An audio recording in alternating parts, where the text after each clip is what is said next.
Baka pwede mo rin ako i-drawing. Actually po, pag nagpapadrawing sa akin, may bayad po kasi. Magkano naman? Usually po, nasa 1,000. Opo, bahala ka na dyan, ha? Opo, sige po. Bakit naman pumayag ka dun sa Dilimisa sa Sinto? Yung baba-baba na nga, tapos pastasan pa. Ma'am, ito na po yung pinagawa niyo sa aking artwork. Kung okay lang po, kukunin ko na po sana yung bayad. Agad-agad? Ano naman na po? Sige na. Alam mo po na dito yung bata para maningin kasi po nangangailangan siya ng pera. Baka, itong drawing mo. Papayaran pa kita. Pinastos mo na ako. Medyo mainit man ako. Ayun.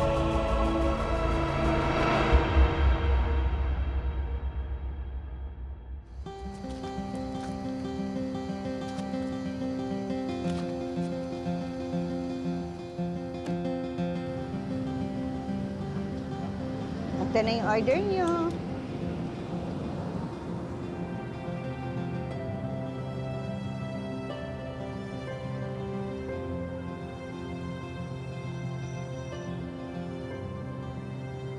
Nak, dami mong dinodrawing ha. Marami ba kliyente ngayon? Opo, Nay. Tanggap lang din po akong tanggap kasi sayang din yung bayad. Anak, hindi mo naman kailangan gawin yan. Sayang din po kasi, Nay. Tsaka gusto ko rin po makatulong. Lalo na sa pag-aaral ng kapatid ko. Tsaka na-enjoy ko naman po ito pagdadrawing kaya okay na rin. Sabi mo eh. Oh, Warren, buti nandito ka. Susan, pwede ko ba siyang hiramin sandali si Warren? Papatulong lang sana ako magbuhat ng mga paninda ko. Bibigyan ko na lang siya ng pera ulit mamaya. Sige, aling tayan. Tara na. Para po. Salamat. Nay, ano pong buhatin natin? Dito. Dito magbuhat. Ay, mga paninda lang.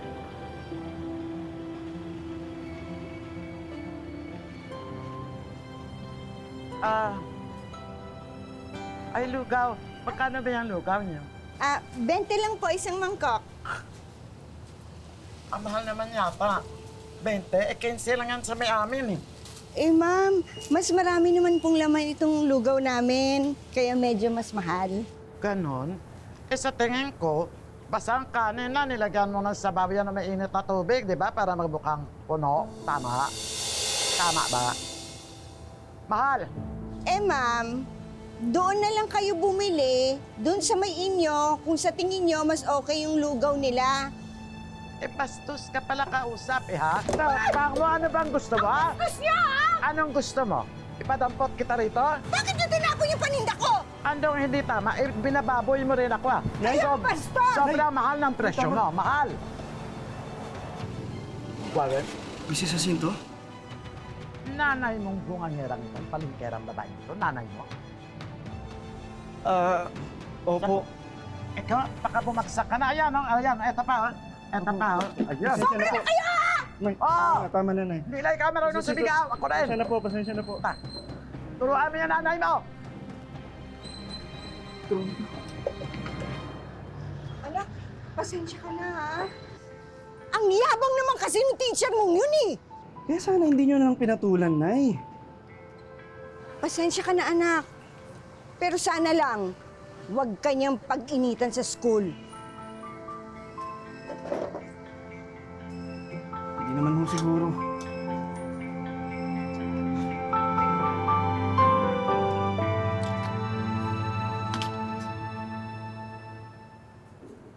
Very good. Good. Warren, hindi ko alam na pwede palang gawing tulugan ang classroom. Are you okay? Did I wake you up? Sorry po, ma'am. Sorry. Ikaw ang sumagot sa board sa equation. Tayo mo ka na panaghintay. Stand up. Go.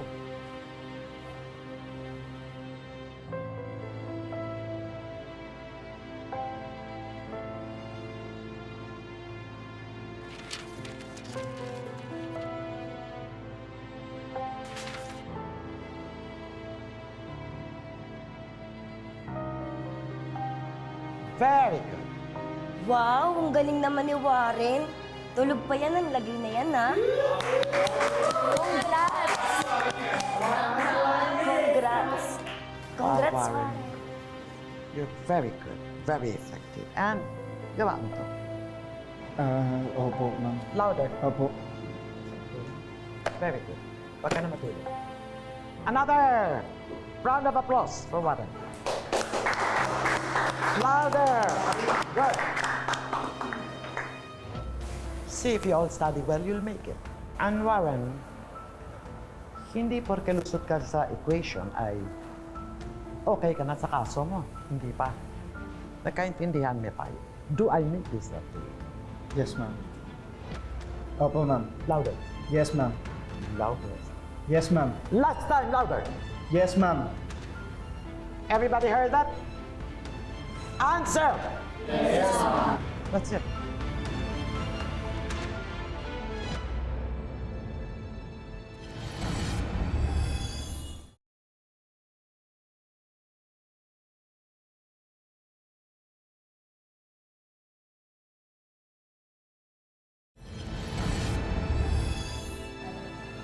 Hey, Warren! Warren, tara, uwi na tayo. Sige na, mauna ka na. Dadaling ko pa to kay Mrs. Jacinto. Ha? Tsaka may papagawa pa daw siya sa akin. Ha? Ilang araw na yun ah. Bakit ba ikaw yung laging inuutusan nun? Ano akong magagawa niya mo? Warren, ano ba? Kanina ko pa hinihintay ang mga kailangan ko. Halika na. Opo, ma'am. Nakipagdaldalan ka lang pala rito. Ito na po. Sige, pasok, pasok. Sige po.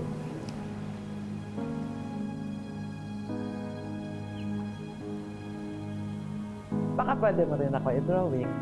Ay, sige po, ma'am. Pero, actually po, pag nagpapadrawing sa akin, may bayad po kasi. Ganuan? Magkano naman?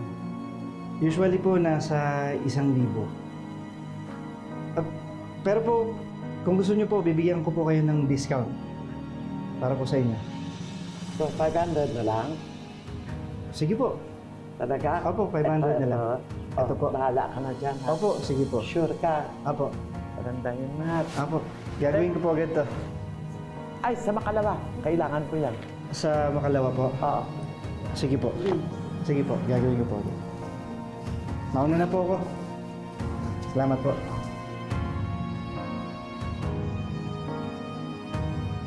Uy, Warren! Bakit naman pumayag ka dun sa Dinlimisi sa Sinto? Yung bababa na nga, tapos paspasan pa. Hayaan mo na. Para tigilan na rin ako sa klase. Ikaw naman tong kawawa. Pagpupuyatan mo naman yan. Ano pinabubulungan mo? Ay, ma'am. May inutos lang po sa akin si Mrs. Jacinto. Pero paalis na rin po kami. Inutusan ka ni Mrs. Jacinto? Konting favor lang naman po, ma'am. Sige po, alis na po kami. Tara. Sige po.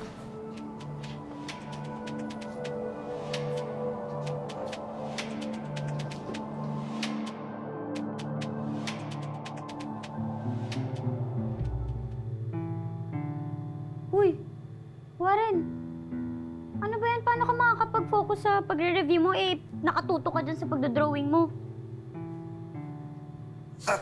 Patapos na to. Ay, nako. Alam mo, dapat talaga hindi ka na pumayag dun sa gusto ni Mrs. Jacinto eh. Mamaya hindi ka pabayaran nun. Ha? Paano mo naman nasabi?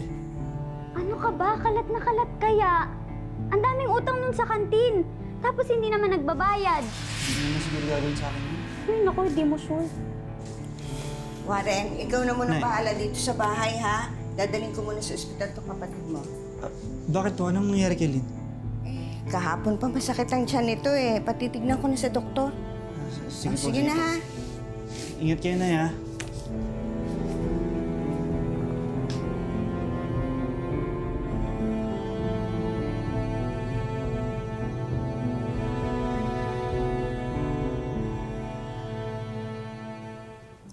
Ma'am, ito na po yung pinagawa niyo sa akin yung artwork. Ah.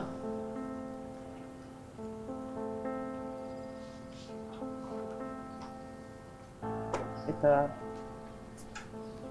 Ayos naman. Kaya lang. Parang mukhang madali eh. Kung okay lang po, kukunin ko na po sana yung bayad. Agad-agad? kabibigay mo lang eh. Eh, ma'am, kailangan ko po kasi ng pera pang dagdag dun sa pambili ng gamot ng kapatid ko. May sakit po kasi siya eh. Kaya anong gagawin ko? Eh wala naman akong pera ngayon. Babayaran kita kaagad oras nagkasweldo ako. Di ba sinabi ko na yun sa'yo? Oh, pasok ka na sa klase mo. Ano? Sige po.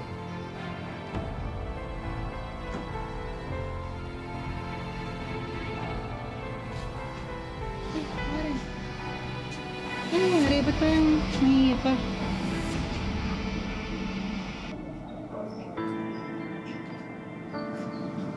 May kinalaman ba yan kay Mrs. Jacinto? Kailangan po kasi ng pera, ma'am.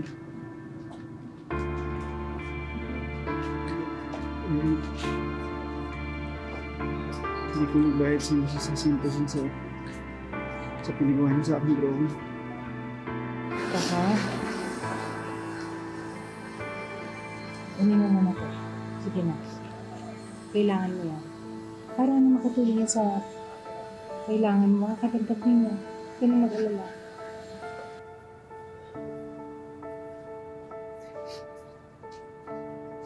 Thank you po, ma'am. Malaking tulong po ito.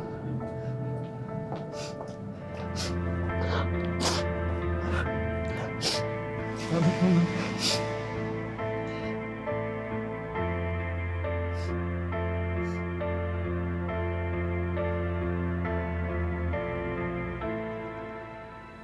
Sigurado ka bang magandang idea itong gagawin ko? Aba, syempre, oo naman. Ano ka ba? Isang buwan na yung nakalipas, no? Tapos hindi pa rin siya nagbabayad. Papaalalahanan mo lang naman. Responsibilidad niya yun. Sige na.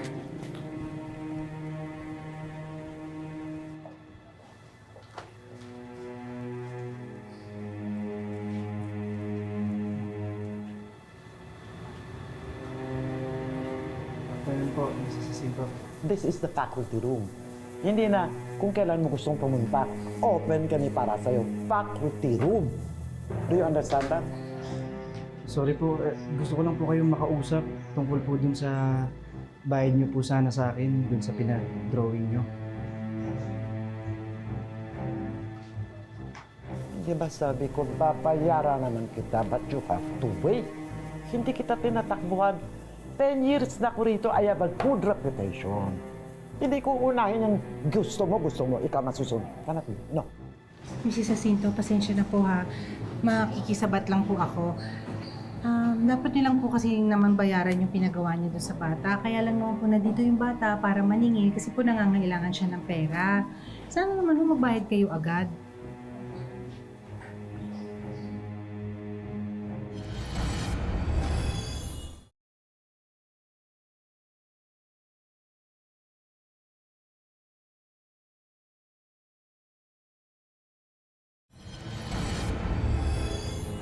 Para matahimik ka, pakita tayo bukas. Babayaran na kita. Ano, sagot?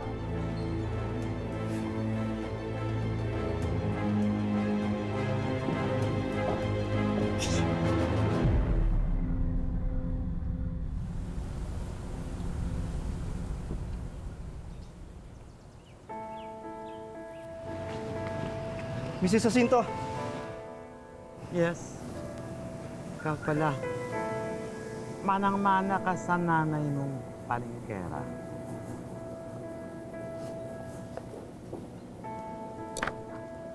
Natuwa ka rito? Sumagot ka. Natuwa ka? Ito ang drawing mo? Ano, hindi ka makasagot? Kailangan ko lang yung bayad niyo, Mrs. Jacinto. Papayaran pa kita. Binastos mo na ako. Binastos mo na ako. O, ayan. Ayan. Ayan. Binastos mo na ako. Babayaran ko pa ito.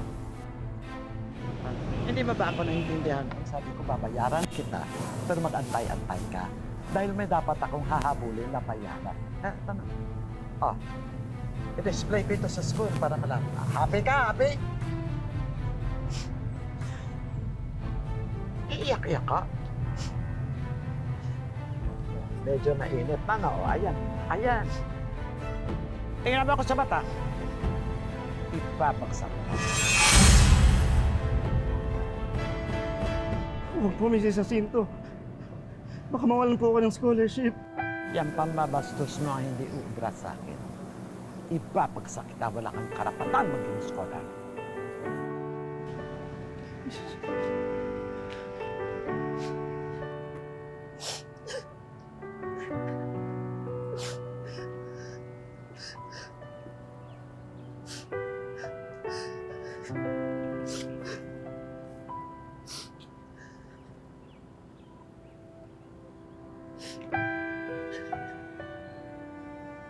Ano ba talaga nangyari? Eh, kasi po tita, yung teacher po namin sa math, si Mrs. Jacinto, pinagawa po siya ng drawing tapos nangako pong babayaran. Eh, nakalipas na po yung isang buwan, hindi pa rin po siya binabayaran eh. Tapos nung siningil niya po kahapon sa faculty, nagalit po si Mrs. Jacinto. Kaya ayun, sinunog niya po yung drawing sa harapan ni Warren tapos sinabi pa po niyang babagsak siya sa subject niya. Totoo ba yan, Warren? Huwag ka mag-alala. Kakausapin ko yung teacher na yan.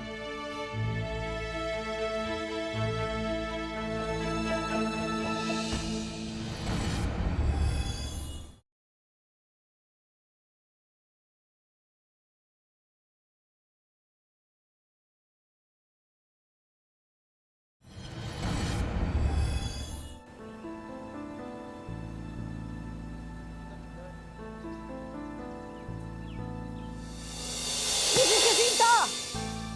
Yes? How may I help you? Bakit niyo naman ginanin yung anak ko? Nagpa-drawing kayo ng mukha niyo, tapos ayaw yung bayaran. Sabi ko sa kanya, babayaran ko siya.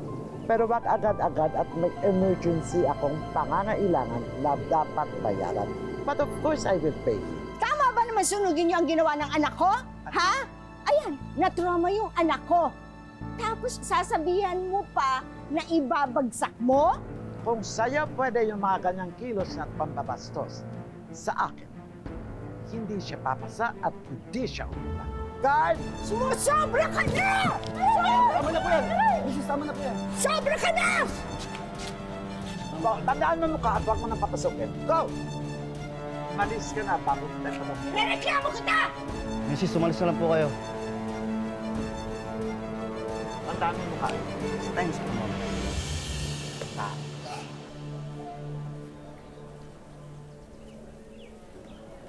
Hoy, Warren! Warren!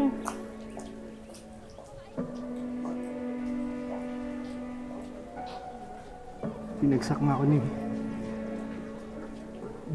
ako ni Mrs. Jacinto.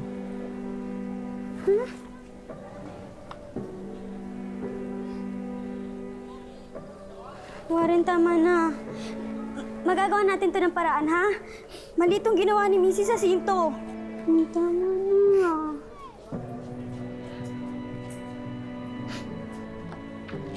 Naku, anak! Naku, sorry! Nalito ko sa paggawa ng card mo. Nakuha mo na ba yung card mo? Tita,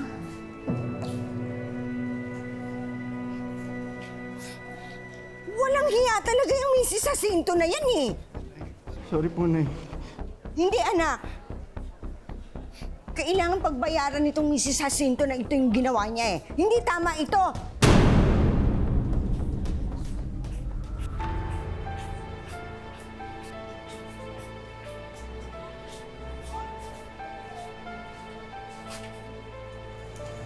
Ginagawa mo rito. Hindi ba nakaban? Magrereklamo kami sa ginawa mong pagbagsak sa anak ko na walang tamang batayan.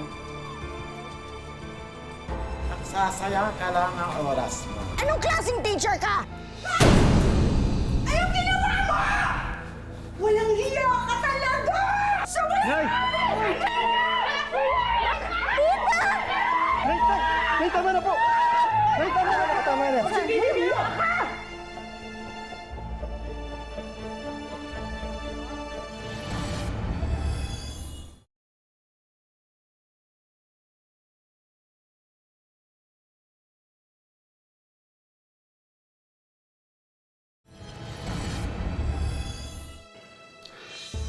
Senior teacher ka pa man din. Anong ba na kahihiyan ka sa mga guro? I can't even call you a teacher. I'm sorry but I have to suspend you for the meantime habang iniimbestigahan pa yung kaso mo. Bakit ako ang parusahan ninyo? Hindi siya, wala akong kasalanan. Tama na, Mrs. Jacinto. My decision is final.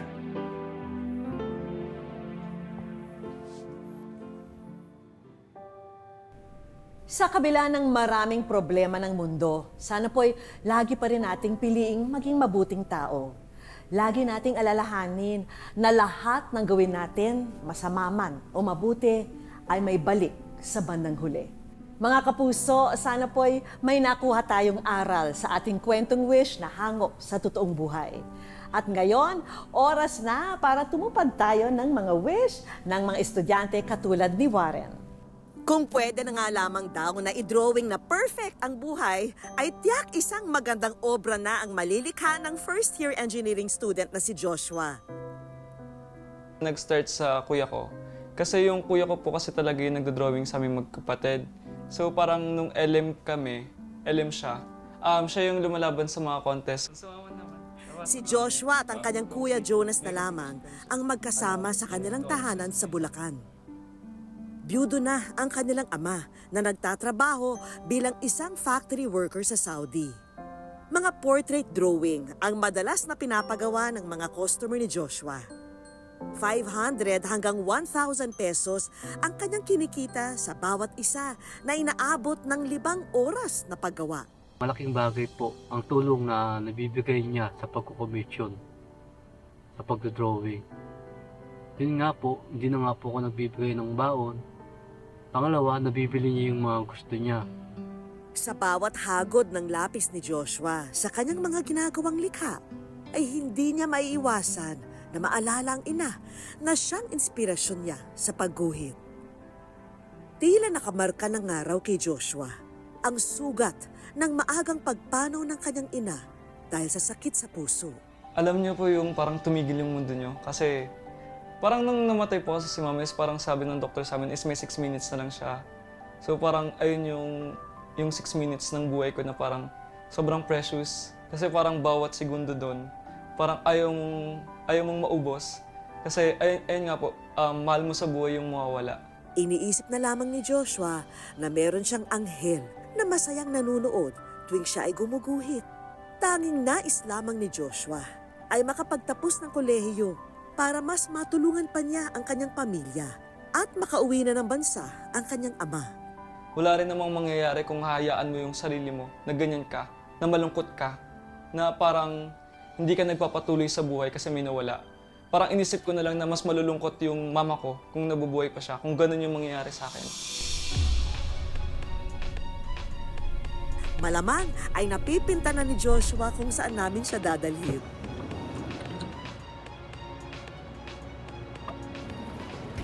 Ang pakay siyempre sa lugar na ito ay makapagbenta si Joshua sa kilalang Pinoy Pawn Star na si Boss Toyo ng kanyang mga drawing. Good afternoon po, boss. Magandang hapon. Ano pong pangalan nila? Ako po si Joshua Onzo Jacamos. Ano sadya mo dito? Bali, isa po akong student artist. Student artist. Opo, simula pa po ng bata ko. So, bali, Wow. i-offer ko po yung drawing ko. Yung mga una ko pong gawa po. Ano ba to? Pencil? Opo, color pencil po. Kung meron akong gusto dito, syempre to. Idol namin to. Magaganda yung pagkakagawa mo, ha? Tsaka ito kuha niyo mo ka. Binibenta mo ba to? Opo. Magkano mo naman binibenta? Original po kasi na single ko kapag nagko-commission is parang 500 per head. 500. Pero since sentimental po lahat to. Kasi ito po mga gawa natin is parang katabi ko yung nanay ko pong nagagawa. Yung buhay ko po siya. So magkano ba na siya binibenta ngayon? Kung dodoblehin ko po kada ulo. 1,000 isa. Mukhang nahihirapan si Pinoy Pawn Star sa pagkakataong ito. Sige. Dahil maganda naman yung pagkakadrawing mo, Magkano mo bibili? 3,000 pesos. Pero 30 terms. 30 32 din. Ang bayaran ko ito ng 3,000, 1,000, hindi ko na siya tatawaran. Pero, bukod dyan, kasi may sorpresa ako sa'yo. Ano pa kaya ang sorpresang sinasabi ni Boss Toyo kay Joshua? Buksan mo ngayon yan. Buksan mo. Yan ang sorpresa ko sa'yo. Oh! Ano nakalagay dyan? Ikaw ay nasa wish ko lang. Ikaw ay nasa wish ko lang. Kung ano man ang iyong kailingan ay pagbibigyan. Tandaan mo lang yung sinabi ko sa'yo kung ano yung gusto mo sa buhay. Gawin mo lang ng gawin as long na masaya ka. Ituloy-tuloy na natin ang masayang araw na ito para kay Joshua. Oras na para makita niya ang mga hinanda naming regalo. Dahil madalas wala na sa kanyang budget ang pambili ng mga art material, narito na ang lahat ng kakailanganin ni Joshua sa pagdodrawing. Thank you po. May pan-drawing na po ulit ako. Appliances naman na mailalagay na nila sa kanilang bahay.